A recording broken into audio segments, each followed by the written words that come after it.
Have you ever had that the quiet thought?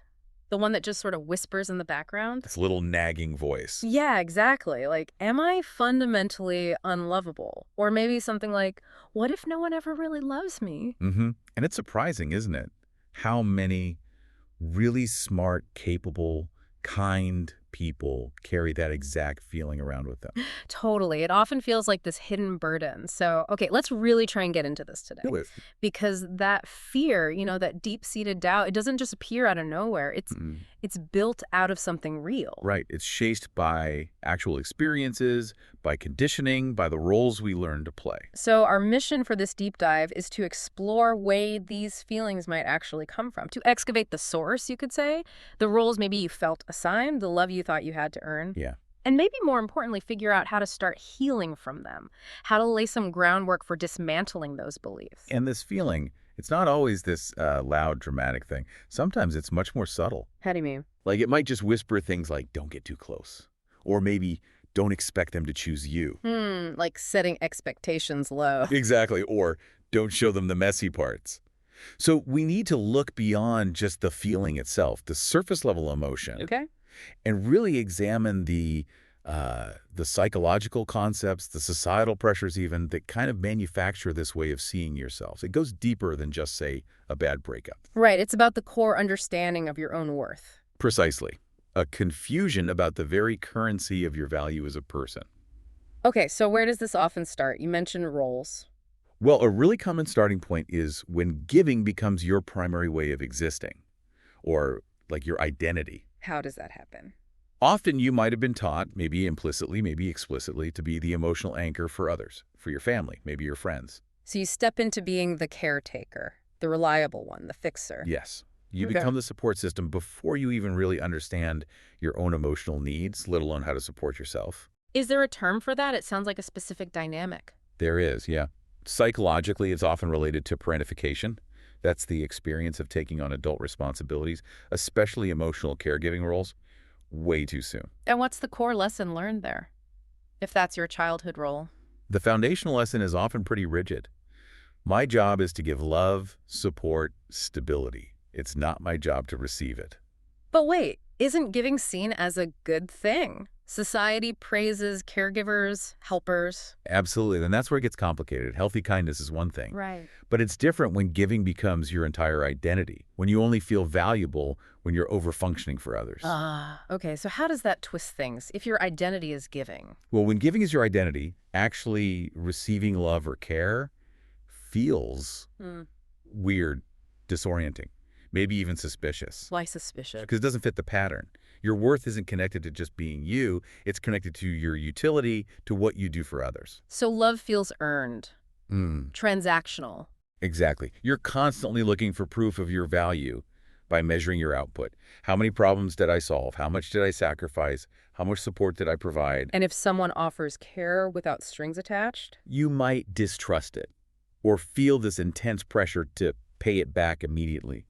Unconditional care just doesn't compute with that internal rule book. And the outside world often reinforces this, doesn't it? This idea of performance-based worth. It really does. We get bombarded with messages right from childhood sometimes that praise how you look, what you achieve, your external presentation, often way more than inner qualities like resilience or complexity. So you learn to see yourself through other people's eyes, filter your self-worth through their judgment. Yeah, and this ties into something called objectification theory. If you learned your value comes from being attractive or desirable or maybe professionally successful, You basically outsourced your sense of worth. you got it. You start observing yourself, judging yourself, critiquing yourself almost like you're an outside spectator looking in. Wow. And the anxiety that must create, it sounds really insidious. It is. Because if your sense of being loved is tied to your utility or your looks or your performance, Then the fear isn't if a relationship might end, but when you inevitably fail to keep up the performance. precisely, you end up living with this terrifying underlying question. If I stopped being the fixer, if I wasn't the strong one, if I lost my looks or my job, Hmm. would there be anything left for anyone to love? Was I ever loved for me? Okay, so that fear, that anxiety about performance, where does that lead next? It often leads straight into what we can call the role trap. which is this really intense isolation that comes from being admired for a function but never really seen as a whole person. Like being put on a pedestal. Exactly like that. It looks like a position of honor from the outside, right? But it's incredibly lonely up there. Because you're playing a part. The strong friend, the calm colleague, the partner who handles every single crisis without breaking a sweat. Yes. You become the ideal, Mm. and you are needed for that role. People depend on you to be that way. But being idealized isn't the same as being understood, is it? Not at all. It's often the opposite. You might be holding everything together on the surface. While quietly falling apart inside. Behind this, like, perfect facade. That's exactly. And research, well, our understanding really confirms that this creates intense loneliness. You're constantly managing perceptions, making sure that pedestal doesn't wobble. And what happens if someone does get close? If they see the cracks? Or if you slip up? If someone starts to see the vulnerability, or the moment you inevitably fail to live up to that impossible ideal, the relationship often falters. Or at least that's the fear. Which just reinforces the original belief. Right back to, see, the real me, the messy me, isn't lovable. Wow. And that connects directly to what you call the perfection paradox, doesn't it? The pressure sounds immense. What is? You're trying to embody all these contradictory, often unspoken messages all at the same time. Like what? Can you give some examples? Sure, think about it. Be ambitious, be successful, but don't you dare be bossy or intimidating. Right. Or be caring and supportive. But never be clingy or seem needy. Be confident. But stay humble, don't be too much. It's this constant psychological tightrope walk. That just sounds utterly exhausting. I mean, what does that do to someone internally? Trying to constantly calibrate to these impossible mixed signals. It generates real, measurable stress, physically and mentally. This relentless need for perfection is often a huge driver behind things like imposter syndrome. That feeling like you're a fraud and you're going to be found out any minute. Exactly that feeling. Because if you fundamentally believe that love requires absolute perfection, Then every tiny mistake, every minor slip up, it doesn't just feel bad. It feels like definitive, catastrophic proof. Yeah. Proof that you are fundamentally undeserving of love. Proof that the pedestal is going to shatter and it's all your fault. So while you're dealing with all this internal pressure, this tightrope walk, you inevitably look outwards, Yeah. right? And what happens? And then you run straight into the comparison culture, especially online. The trap of social media comparison isn't just a minor annoyance anymore. For many, it's like a constant emotional assault on their self-worth. Because you're only seeing the highlight reel, the curated, edited best bits. Precisely. Perfect vacations, blissfully happy couples, amazing career wins. But the real damage isn't just seeing those things. No, the real damage lies in the absence of context. You don't see the arguments behind the happy photo, the self-doubt behind the promotion, the sheer effort, the messiness, the struggle that went into creating that perfect moment. You just see the polished final product, And your mind mistakenly reads that as effortless reality for everyone else. which just deepens that feeling of being the isolated exception. Like everyone else has cracked the code to easy living and easy love. And your own struggle just confirms your inadequacy. It feeds right back into that I'm unlovable narrative. So this external pressure then interacts with whatever internal hurt is already there, maybe from the past. Directly. We absolutely have to acknowledge that feeling unlovable can be, and often is, a deep-rooted psychological defense mechanism.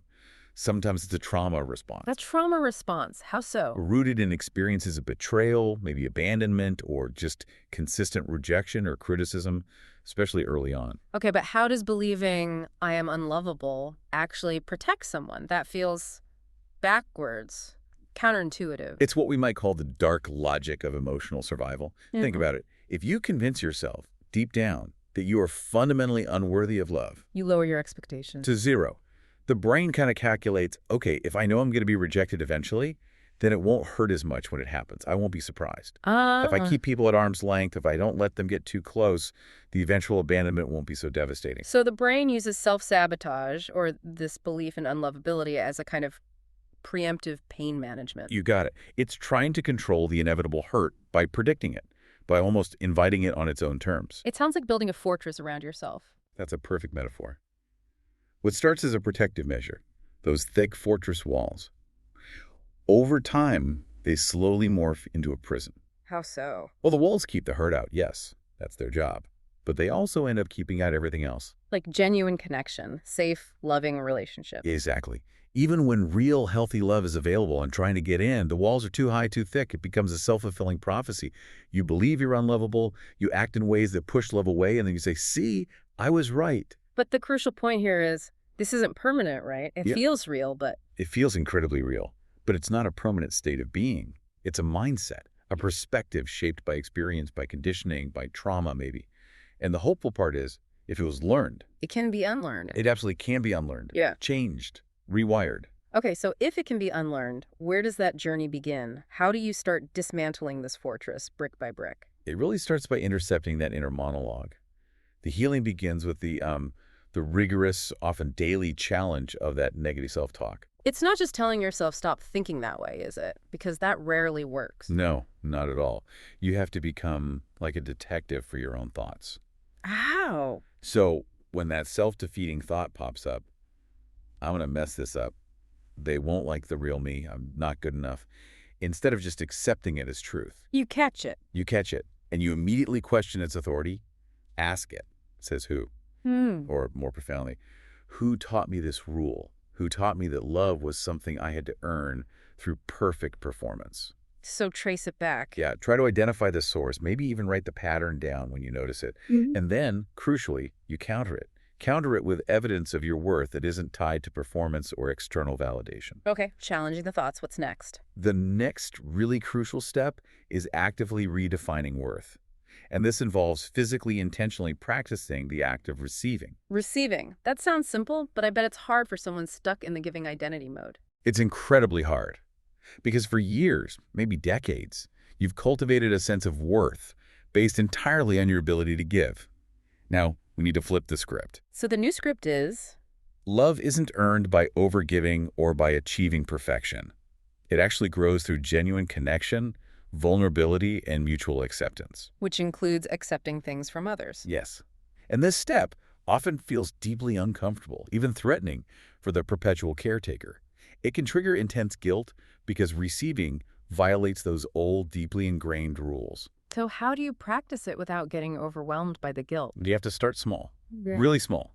Like practice accepting a compliment. Someone says something nice, just offer a simple, unadorned 2-second thank you. Without deflecting or immediately complimenting them back. Exactly. Don't diminish it. Don't instantly return one. Just Right. let it land. Or try asking for one very small thing you need today. Maybe it's 5 minutes of quiet. Maybe it's asking someone to grab you a coffee when they're getting one. Chinese thing. Tiny, manageable steps. And when someone does offer help or expresses care, try to resist that automatic urge to rush and return the favor immediately. Just allow yourself to stay in that slightly uncomfortable space of vulnerability, of being cared for. For a moment, yes. Yeah. And keep reminding yourself, consciously, receiving love, receiving help, receiving care. It's not selfish. It's a fundamental, necessary part of being human. Okay, challenging thoughts, practicing receiving. What's the third piece? The third foundational step is setting boundaries and learning to do it without drowning in guilt. Boundaries. Another tough one for people pleasers or caretakers. Definitely. But boundaries are absolutely essential because they protect the space needed for the real you to actually exist safely in relationships, not just the role you've been playing. But boundaries can feel like rejection, right? Especially if your survival felt like it depended on always saying yes, always being accommodating. How do you deal with the guilt that inevitably comes up? You have to start recognizing the guilt for what it is. Yeah. It's just the old conditioning screaming because you're changing the rules. It's like an outdated alarm system going off. So acknowledge the feeling, but don't let it dictate your actions. Precisely. And start by making your no simple and complete. You don't owe everyone a lengthy explanation or a 10-point defense for your decision. Can you give an example, script? Something simple. Sure. Try something like, thanks so much for asking, but I can't commit to that right now. Or, I appreciate you thinking of me, but I won't be able to. Full stop. No apology needed, no over-explaining. Right. Think of it this way. Boundaries aren't rejection, they're clarity. They act like a filter. They protect your energy and your time so you can invest them in people and connections that feel right. People who want to connect with the real you, not just the compliant version. Okay, that makes sense. Clarity, not rejection. Is there a final step? Yes, and it underpins all the others. Yeah. Self-compassion and starting small with connection. Self-compassion, because this isn't easy. Not at all. This journey is not quick. It's not linear. You will fall back into old patterns. You'll catch yourself overgiving or thinking those old thoughts or struggling with receiving. And that's when the inner critic usually jumps in, right? Oh, yeah. So when you find yourself being overly critical or punishing yourself for slipping up, you need to practice the pause. Just stop for a second. And then ask yourself that single, really powerful question. What would I say to my dearest friend if they were struggling with this exact same feeling right now? Extend the same kindness to yourself? You absolutely must treat yourself with that same gentle, non-judgmental care you would offer someone you love. And about connection, don't feel like you have to suddenly bare your soul. Just share one small, honest feeling with one trusted person. Baby steps. Hashtag tag outro. So wrapping this up, the core realization seems to be that you don't actually have to be perfect to be loved. You just have to allow yourself to be present, to be real. That's a beautiful way to put it. And those feelings of being unlovable, as powerful as they feel, are more like the shadow of your past conditioning. They're not the substance of who you actually are. Exactly. That is the core shift in understanding.